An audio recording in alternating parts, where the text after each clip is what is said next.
చిరునవ్వులతో బ్రతకాలి, చిరంజీవిగా బ్రతకాలి, ఆనందాలను అన్వేషిస్తూ అందరి కోసం బ్రతకాలి,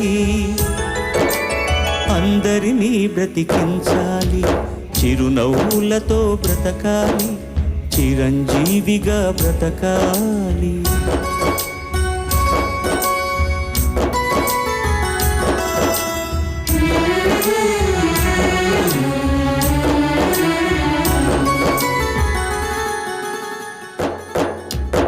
ఎగిరే పక్షి రెక్కకు సహజం ఎగిరే లక్షణం, వదిలేస్తుంది నిన్నటి గూటిని వదిలే ఆ క్షణం. ఏది నీది కాదని అనుకో ఏదో నాటికి, అయినా రేపు మిగిలే ఉంది ఆశావాదికి.